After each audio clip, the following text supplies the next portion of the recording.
اس programme کے اخراجات جو اسمر منسٹریز کے دوست اور پارٹنرز ادا کرتے ہیں۔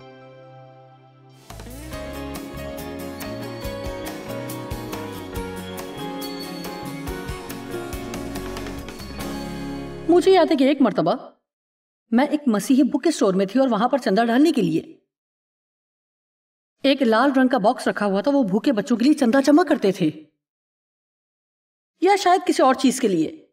مجھے فوراً خیال آیا یہ ہے فرق روح اور جسم میں، پہلی چیز جو میں نے سوچی، اور پھر مجھے خیال آیا کہ میں کچھ کھلے پیسے ڈال دیتی ہوں۔ پھر اگلا خیال آیا کہ مجھے ایسا کرنے کی ضرورت نہیں ہے، میں ہمیشہ چرچ میں چندہ دیتی ہوں۔ پھر پاک روح نے مجھے کہا تمہیں ایسا کرنے کی ضرورت نہیں ہے لیکن تم ڈال سکتی ہو۔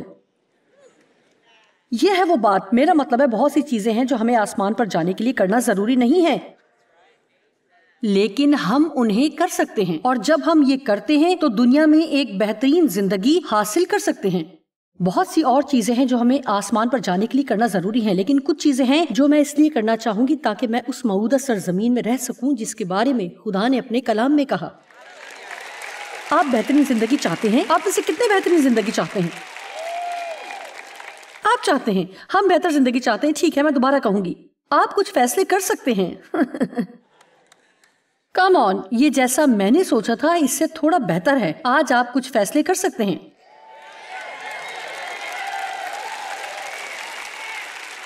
اور پھر بے شک جب آپ یہ فیصلے کریں گے تو پھر اگلا قدم ان پر قائم رہنا ہے۔ کیسا نہیں ہے؟ آپ اتوار کو کھانے کے بعد ڈائٹنگ پر چلے جاتے ہیں، لیکن اصل بات اس پر قائم رہنا ہے، اور وہ بدھ تک جب تک آپ کو بھوک لگتی ہے۔ ورزش کا عہد کرنا آسان ہے، میرا مطلب ہے ہم نے ورزش کا سامان خریدا، جم میں داخلہ لیا۔ میں ایک شخص کو جانتی ہوں جس کا اپنا جم ہے، اور وہ کہتا ہے کہ 60% لوگ وہ ہیں جو فیس تو دیتے ہیں لیکن آتے نہیں۔ تو پھر وہ فیس کیوں دیتے رہتے ہیں؟ کیونکہ وہ سوچتے رہتے ہیں کہ میں اگلے مہینے جاؤں گا، میں اگلی دفعہ جاؤں گی۔ 60% لوگ۔ اچھی نیت کا مطلب فرما برداری نہیں ہے۔ ضبط نفس آپ کا دوست ہے، سب کہیں ضبط نفس میرا دوست ہے۔ اور جب بھی کوئی خود پر قابو کی بات کرے تو کبھی آہیں نہ بھریں۔ اگر آپ کسی بھی پیغام پر خوش ہوں گے تو تالیاں بجائیں گے۔ اگر آپ کہیں بھی دوبارہ جاتے ہیں اور کوئی کہتا ہے ہم سیلف کنٹرول یا ضبط نفس پر بات کرنے جا رہے ہیں تو آپ خوش ہیں، تالیاں بجائیں کہ آپ نے جتنے بھی پیغام زندگی میں سنے ان میں سے یہ بہترین پیغام ہوگا۔ آپ کہیں گے مجھے بہت پسند ہے کیونکہ یہ میری مدد کرے گا کہ جو میں بننا چاہتی ہوں وہ میں بنوں گی۔ یہ مجھے وہ بننے میں مدد کرے گا جو خدا مجھے بنانا چاہتا ہے۔ روح کا یہ پھل ہمارے اندر بیج کی طرح آتا ہے، لہٰذا ہم سب کے پاس ضبط نفس موجود ہے۔ چاہے آپ اس کا یقین کریں یا نہ کریں، آپ کے اندر صبر ہے۔ مجھے خود کو یاد دلانا پڑتا ہے کہ روح کے پھل کیا ہیں۔ غلطیوں 5:22 کہتی ہے روح کے پھل ہے محبت، خوشی، اطمینان، تحمل، مہربانی، نیکی، ایمانداری، حلم اور پرہیزگاری۔ ضبط نفس ہے پرہیزگاری، خود پر قابو، ضبط نفس، اور وہ سب جو روح کی ہدایت سے چلتے ہیں ان میں روح کے پھل ظاہر ہوں گے۔ غلطیوں 5:25 میں لکھا ہے اگر ہم روح کے سبب سے زندہ ہیں تو روح کے موافق چلنا بھی چاہیے۔ اگر ہماری زندگی پاک روح کے وسیلہ سے ہے اور خدا ہمیں قطار میں دوسروں سے آگے لے آتا ہے تو ہمارا رویہ بھی پاک روح کے کنٹرول میں ہونا چاہیے۔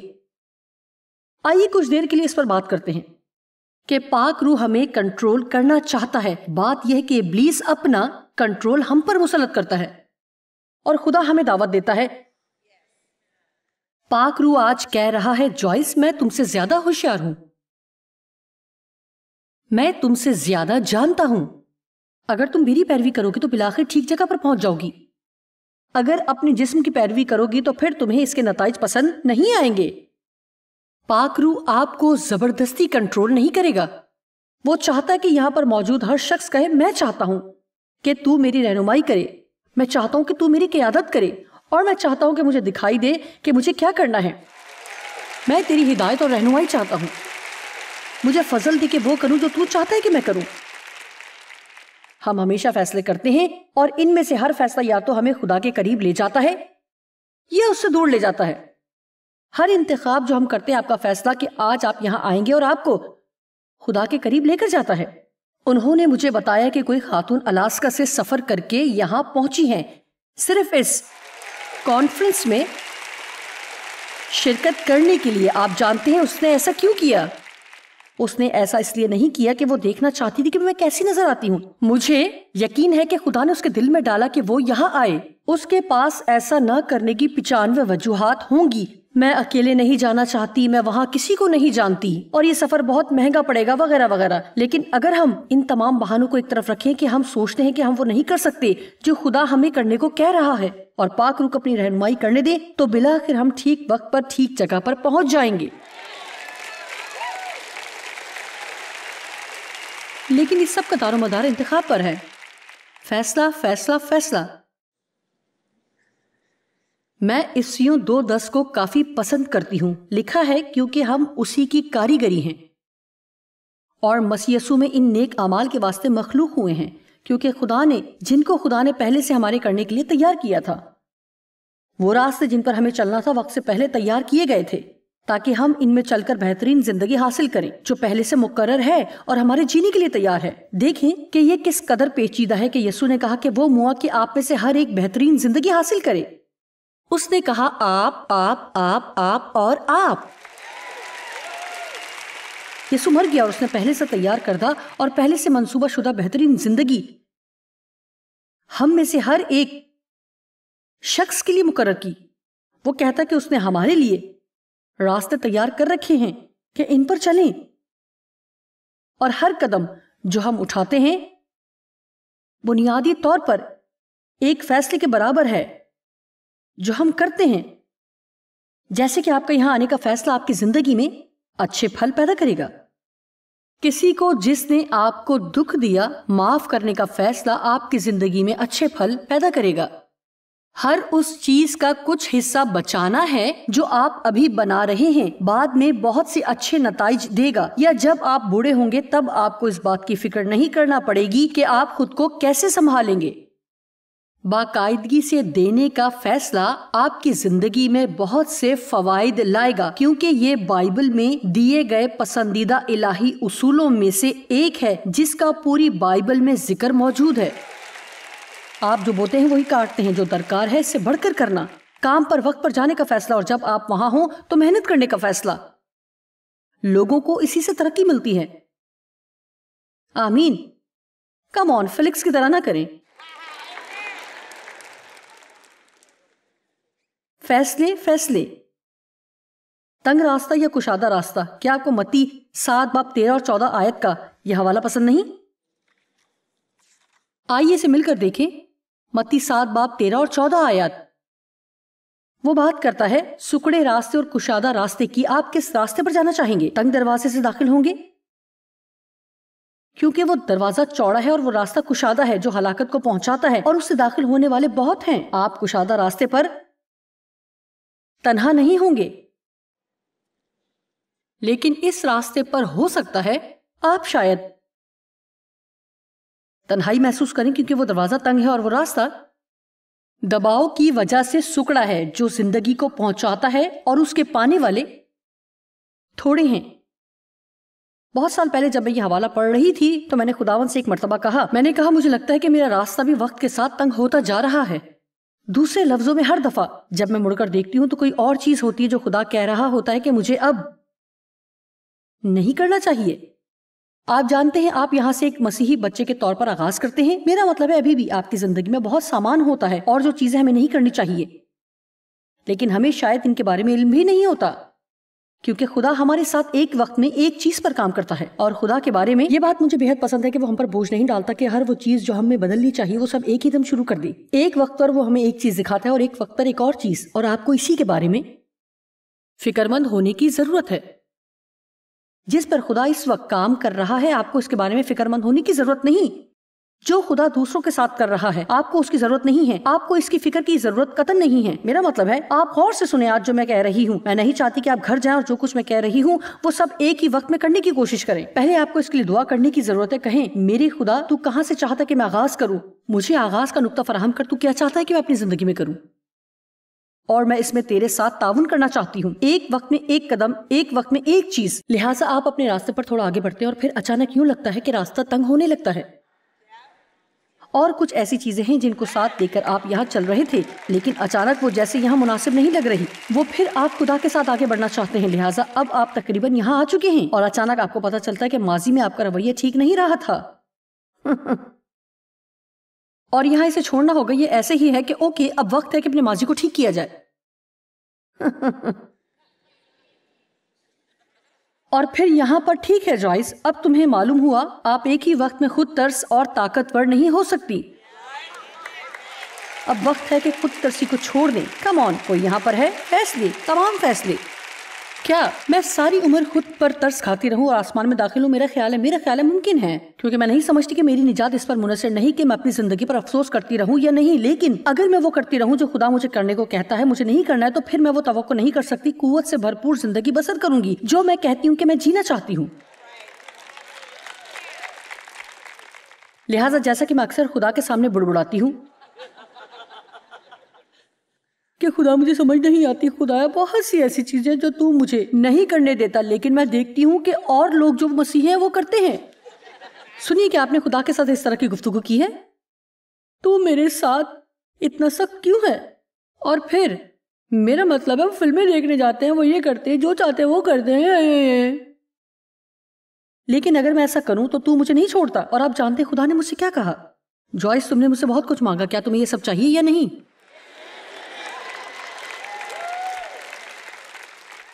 لہٰذا میں آپ کے ساتھ بڑی دیانتداری سے بات کروں گی کہ وہ شخص جو خدا سے وہ سب کچھ مانگتا ہے جو دینے کے لیے یسوع نے جان دی، آپ کا راستہ تنگ ہوتا چلا جاتا ہے ان لوگوں کے مقابلے میں جن سے آپ واقف ہیں۔ لیکن ایک بار پھر یاد رکھیں کہ ہم اپنے سوا کسی کے ذمہ دار نہیں ہیں۔ آمین۔ ہم کسی اور کے ذمہ دار نہیں ہیں سوائے اپنے۔ شاید آپ نے پہلے بھی مجھے یہ کہتے سنا ہوگا، لیکن ایسا لگتا ہے کہ جیسے خدا کے ساتھ میرے چلنے سے پہلے شاید 25 سال مجھے یوں لگتا تھا کہ جیسے خدا کسی معاملے میں مجھ پر مسلسل کام کر رہا ہے۔ آپ بہت خوش ہیں نا؟ اور میں آپ کو بتاؤں گی کہ چیزیں اب میرے لیے آسان ہیں اور یہ آسان تر ہوتی جائیں گی۔ جتنی زیادہ دیر تک آپ خدا کے ساتھ چلیں گے اتنا ہی زیادہ آپ کو احساس ہوگا کہ خدا کے ساتھ بحث کرنا بالکل ہی بے وقوفی ہے، کیونکہ اس کا کوئی فائدہ نہیں ہوگا، کیونکہ آخرکار جو وہ چاہتا ہے وہ کروا ہی لے گا، یا پھر آپ اسی جگہ پر رہیں گے جہاں پر آپ ہیں۔ یہ بہت صاف بات ہے، لیکن مسئلہ یہ ہے کہ ہم نہیں چاہتے کہ اکیلے ہم ہی ہوں جس پر خدا کام کر رہا ہے، کیونکہ میں نے دیکھا ہے کہ اور لوگوں کے ساتھ بھی مسائل ہیں۔ کم آن، میرا مطلب ہے مجھے ان کے مسائل بھی نظر آتے ہیں۔ میں چاہتی ہوں کہ ان کے مسائل حل کرنے میں ان کی مدد کروں، اور میں چاہتی ہوں کہ خدا ان پر بھی کام کرے اور ان کی خرابیوں کو بھی دور کرے۔ کم آن، آپ جانتے ہیں میں کیا بات کر رہی ہوں؟ اور یہ میرے لیے کیا ہی مشکل تھا جب خدا صرف مجھ پر کام کر رہا تھا، مجھ ہی پر میری ہی خرابیاں دور کر رہا تھا، اور وہ ایسے عمل کر رہے تھے۔ مجھے یاد ہے کہ میں ڈیو کے پاس گئی اور کہا، میں حیران ہو رہی تھی کہ کیا خدا آپ کے ساتھ کسی بھی چیز پر کام کر رہا ہے؟ کیونکہ میں خاص طور پر چاہتی تھی کہ خدا ڈیو پر کام کرے۔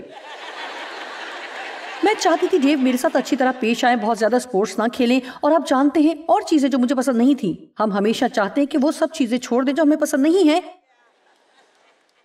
ایسے ہی ہے، آمین۔ اگر یہ مجھے پسند نہیں ہے تو آپ کو یہ چھوڑنا ہوگا۔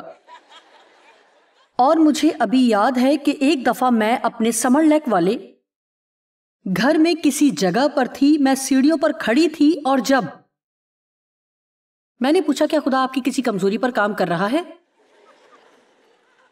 کیونکہ مجھے لگتا تھا کہ خدا کو آپ پر کام کرنا چاہیے۔ اور مجھے یاد ہے آپ کے چہرے پر یہ جذبات سے آری تاثر تھا۔ انہوں نے کہا، میرا نہیں خیال کہ ایسا ہے۔ اور اس طرح کی بات مجھے غصہ دلا دیتی تھی، لیکن دیکھیں میں یہ بات سمجھ گئی جو میں چاہتی ہوں کہ آپ بھی سمجھیں، کہ خدا نہیں چاہتا کہ آپ کسی اور کے بارے میں فکر مند رہیں۔ سنیے، خدا نہیں چاہتا کہ اس بارے میں فکر مند ہوں کہ وہ دوسروں کے ساتھ کیا کر رہا ہے، کیونکہ جب بات اس پر آتی ہے تو آپ کو ان کے لیے جواب دہ نہیں ہونا پڑے گا۔ یہ ایک اچھا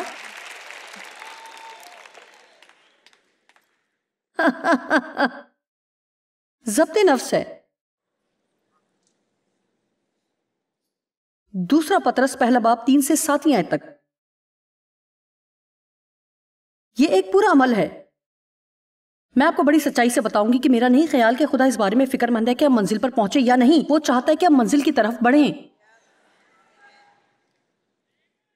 جب تک ہم اس بدن میں ہیں اس منزل تک نہیں پہنچ سکتے. پولس کہتا ہے کہ یہ نہیں کہ میں پہنچ چکا، لیکن ایک کام کرتا ہوں کہ نشان کی طرف دوڑا ہوا جاتا ہوں، اور میں آپ پر فخر کرتی ہوں کیونکہ آپ بھی نشان کی طرف دوڑے ہوئے جا رہے ہیں. چاہے آپ گھر پر بیٹھے ٹی وی پر یہ پروگرام دیکھ رہے ہیں، میں آپ پر فخر کرتی ہوں کہ آپ نے اسے بند نہیں کر دیا، کیونکہ میں ضبط نفس کے بارے میں بات کر رہی ہوں.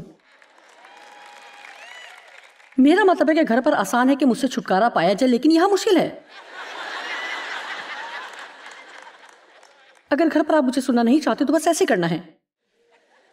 تو بھی شاید اگلے چینل پر میں ہی ہوں گی.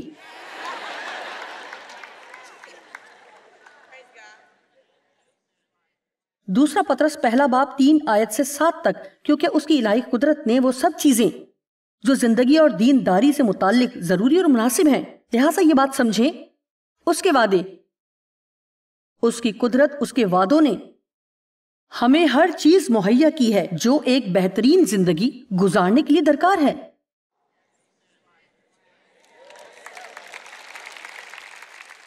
اور اگلا جملہ بہت اہم ہے، ہمیں اس کی پہچان کے وسیلہ سے عنایت کی، یعنی اس کے ساتھ ایک ذاتی رشتے کی پہچان کے وسیلہ سے. خدا نہیں چاہتا کہ اس کی بنیاد اپنی دادی ماں کے ایمان پر رکھیں. آپ اس لیے اسے حاصل نہیں کریں گے کہ آپ ایک پاسٹر ہیں جو خدا سے واقف ہے، بلکہ یہ اس کی بھرپور ذاتی پہچان کے وسیلہ سے حاصل ہوگا.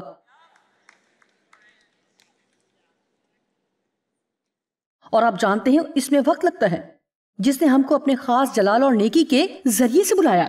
آپ جانتے ہیں کہ جلال خدا کی ساری قدرت کا اظہار ہے. ہم سب اپنی زندگی میں خدا کا جلال دیکھنا چاہتے ہیں. ہم اس کی قدرت کو دیکھنا چاہتے ہیں، اور وہ بھی ہم پر اپنی قدرت ظاہر کرنا چاہتا ہے، لیکن وہ یہ بھی چاہتا ہے کہ ہم بہترین بننے کا فیصلہ کریں. خیر، آج کل کی دنیا میں اس بات کی انتہائی کمی ہے، بہت زیادہ کمی. میں ایک صورتحال کا سامنا کر رہی تھی، اور آج کل دنیا میں ہر وقت اس طرح کے حالات رہتے ہیں، لیکن اس وقت تقریباً 50 برس پہلے یہ بالکل مختلف حالات تھے. آپ جانتے ہیں کہ 50 سال پہلے وہ لوگ بھی جو مسیح نہیں تھے عام طور پر اپنے لفظوں کا پاس رکھتے تھے. میرا مطلب ہے یہ ایک ایسی چیز تھی جو عموماً لوگ کرتے تھے. یہ ایک باعزت بات سمجھی جاتی تھی کہ آپ اپنے الفاظ کا پاس رکھتے ہیں. کاروباری لوگ معیاری کام کرتے تھے کیونکہ وہ چاہتے تھے کہ انہیں ایک بار پھر سے دوبارہ کاروبار ملے. اگر ان کی کوئی اپائنٹمنٹ ہوتی تھی تو وہ مقررہ ٹائم پر پہنچتے تھے کیونکہ وہ چاہتے تھے کہ انہیں دوبارہ منتخب کیا جائے. لیکن آج کل لگتا ہے کہ لوگوں کو خیال ہی نہیں کہ آپ کو اپنے بزنس میں نام کمانا پڑتا ہے. یہ بالکل ایسے ہی ہے کہ جب آپ کسی اسٹور میں جاتے ہیں تو وہ وہاں کھڑے ہو کر آپ کو کوئی سہولت دے رہے ہوں. آپ چاہتے ہیں کہ میں فون بند کر کے آپ کا انتظار کروں؟ واقعی؟ لہٰذا مجھے اس طرح کی صورتحال کا سامنا ایک فرنیچر کے اسٹور پر ہوا جہاں کئی برس پہلے میں نے کافی خریداری کی. اور اس خاص اسٹور پر جب آپ وہاں سے فرنیچر خریدتے ہیں تو وہ آپ کو ایک ڈیکوریشن کرنے والا بغیر کسی فیس کے مہیا کرتے ہیں تاکہ آپ کی مدد کرے کہ آپ فرنیچر کو مناسب جگہ پر سیٹ کر سکیں. آپ جانتے ہیں اس طرح کی چیزیں. لہٰذا اس سارے کام میں اس نے مجھے کچھ مشورے دیے جو میں نے پہلے نہیں سوچے تھے، اور بالآخر ہوا یوں کہ میں نے مزید کچھ رقم خرچ کر دی جو مجھے یقین ہے کہ ان کے منصوبے کا حصہ تھا، لیکن یہ مجھ پر چل گیا. اور اس کے پاس واقعی اچھے آئیڈیاز تھے. میں نے کچھ چیزوں کے لیے سوچا ہاں یہ اس طرح اچھا لگے گا. میں یہاں کہانی کو مختصر کرتی ہوں. مجھے جانا پڑا، میں شہر سے باہر جا رہی تھی اور اس نے مجھے سب معلومات ای میل کرنی تھی، بقایا معلومات جن کی مجھے ضرورت تھی. اور خیر کئی مہینے گزر چکے ہیں اور میں 3 مختلف اوقات میں اسے میسج کر چکی ہوں کہ مجھے یہ معلومات نہیں ملی ہیں، لیکن ہر مرتبہ وہ واپس جواب دیتی او میں آپ کو بدھ تک بھیج دوں گی. او آئی ایم سوری، میں آج دوپہر تک بھیج دوں گی. اور مجھے واقعی افسوس ہے لیکن ایک ایمرجنسی ہو گئی ہے. میں نے سوچا تم ایمرجنسی ہی بھگتاؤ. اور آخرکار میں نے سوچا میں اپنا وقت برباد کر رہی ہوں، میں یہ نہیں کروں گی، میں ایسا کروں گی ہی نہیں. یہ بہت پریشان کن ہوتا ہے جب لوگ ہمارا وقت چرا لیتے ہیں. میں جانتی ہوں آپ بھی ایسا ہی محسوس کرتے ہیں. یہ بے حد تکلیف دہ ہوتا ہے جب لوگ ہمارا وقت چرا لیتے ہیں کیونکہ وہ اس بات کا فیصلہ نہیں کر پاتے کہ وہ کریں جو انہیں کرنا چاہیے. اور آج یہ میرے اور آپ سب کے لیے ذاتی حوصلہ افزائی کے لیے ہے، اور میں خود کو یاد دہانی کروا رہی ہوں کہ اگر ہم خود کو مسیحی کہلواتے ہیں اور اپنی کار کے شیشوں پر مسیحی اسٹیکر لگاتے ہیں اور گلے میں صلیبیں پہنتے ہیں اور جب کانفرنس میں جاتے ہیں تو بڑی بائبل پکڑتے ہیں. تو ہمیں کم از کم جو کہتے ہیں وہ کرنے کی کوشش کرنی چاہیے جو ہم کرنے جا رہے ہیں. میرا مطلب ہے کہ سب باتوں کا نچوڑ یہی ہے کہ جہاں سے ہم آغاز کرنے کی کوشش کر سکتے ہیں کہ اپنے الفاظ پر قائم رہیں. اور آپ جانتے ہیں کہ میرا منہ اکثر مجھے مشکل میں ڈال دیتا ہے. میں کہتی ہوں کہ میں کچھ کروں گی اور پھر سوچتی ہوں کہ میں نے یہ کیوں کہا کہ میں یہ کروں گی جو میں کرنا ہی نہیں چاہتی. لیکن میں اپنے لفظوں پر قائم رہنے کے لیے پرعزم ہوں اور اگر میں نہ چاہوں تو بھی ایسا کروں گی اور امید ہے کہ اگلی بار سیکھ جاؤں گی کہ اپنے منہ کو کھولنے سے پہلے تھوڑا سا سوچ لوں اور کہوں کہ میں یہ کروں گی. میرا مطلب ہے چھوٹی چیزیں جیسا کہ ہاں میں آپ کو فون کروں گی کہ لنچ پر جائے اور گفتگو کے دوران ہی اس شخص سے جان چھڑانا چاہ رہی ہوں. میں آپ کو دوپہر میں دوبارہ کال کروں گی. ہم جو کہتے ہیں کریں گے ہمیں وہ کرنے کی ضرورت ہے اور اگر ہم ان چھوٹی چیزوں میں وفادار نہیں تو بڑی چیزیں ہمارے سپرد نہیں کی جائیں گی. چھوٹی چیزیں. آمین. کم آن. آمین. اور میں آپ کو کیا کہنا چاہ رہی ہوں؟ میں اسے نہیں چھوڑ سکتی. پہلا کرنتھیوں 6:12.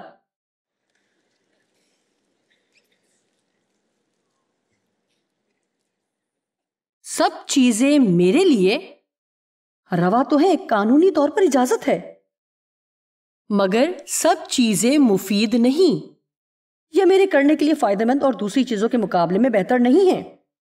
سب چیزیں میرے لیے روا تو ہیں لیکن میں کسی چیز کا پابند نہ ہوں گا یا ان کے اختیار میں نہ ہوں گا. کیا ہی زبردست حوالہ ہے. جو کچھ میں آج آپ کو بتا رہی ہوں یہ اس کا خلاصہ ہے.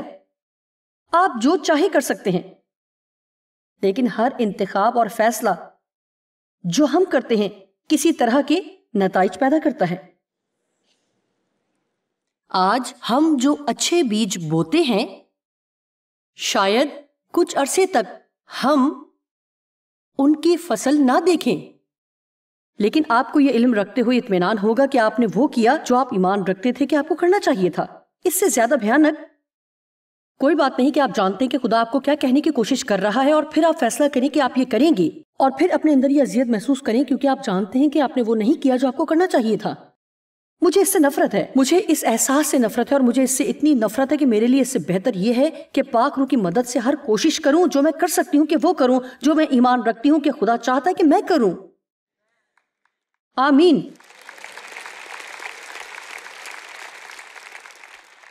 مجھے دوبارہ کہنے دیں، اصل آزادی اس بات میں نہیں کہ جو چاہے کریں اور جب چاہے کریں، بلکہ یہ آزادی ہے ایسا نہ کرنے کی.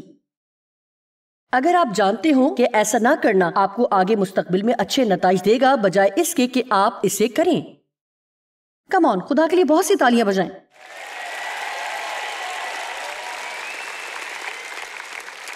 کیونکہ خدا نے ہمیں دہشت کی روح نہیں دی بلکہ قدرت اور حکمت اور تربیت یعنی ضبط نفس کی روح دی ہے. سب کھڑے ہو جائیں اور کہیں میرے پاس ضبط نفس ہے. میں ہر دن ہر وقت اچھے فیصلے کرتا ہوں چاہے یہ اس وقت کتنے ہی مشکل ہوں، لیکن مجھے ان کا بعد میں فائدہ ملے گا. اے باپ، میں یہاں موجود ہر شخص بشمول اپنے لیے دعا کرتی ہوں کہ ہم میں سے ہر ایک کے لیے آج جو تو نے ہم سے کلام کیا اس میں سے اپنے لیے کچھ لے اور کہ ہم میں سے ہر ایک کم از کم ایک حصے کو تیرے سامنے رکھیں جہاں سے ہم بہتری کی طرف آگے بڑھ سکتے ہیں. اس لیے نہیں کہ یہ ہمارا فرض ہے بلکہ اس لیے کہ ہم ایسا چاہتے ہیں. تو پہلے ہی ہم سے محبت رکھتا ہے. ہم اس محبت کو کما نہیں سکتے، ہم تیری طرفداری کو کما نہیں سکتے، بلکہ ہم ہر وہ کام کرنا چاہتے ہیں جو کر سکتے ہیں تاکہ تجھے جلال دیں، اور ہم اپنے تمام کاموں سے تجھے خوش کرنا چاہتے ہیں یسوع کے نام میں. آمین. آپ جانتے کہ بہت سے لوگ سوچتے ہیں کہ اگر آپ ضبط نفس کو استعمال کرتے ہوئے خود پر قابو رکھیں گے تو اس کا مطلب یہ ہے کہ آپ جو چاہتے ہیں وہ نہیں کر سکتے، لیکن دراصل ضبط نفس آپ کی مدد کرتا ہے کہ وہ شخص بنے جو آپ واقعی بننا چاہتے ہیں. لہٰذا یہ ایک غلامی نہیں بلکہ ایک حقیقی آزادی ہے. اور آپ جانتے ہیں کہ آپ کے پاس پرہیزگاری یا ضبط نفس کی روح پہلے ہی موجود ہے، اور جیسے جیسے آپ اسے استعمال کریں گے یہ بڑھتی جائے گی، اور خدا آپ کی مدد کرے گا اگر آپ درست طریقے سے ایسا کرنا چاہیں گے۔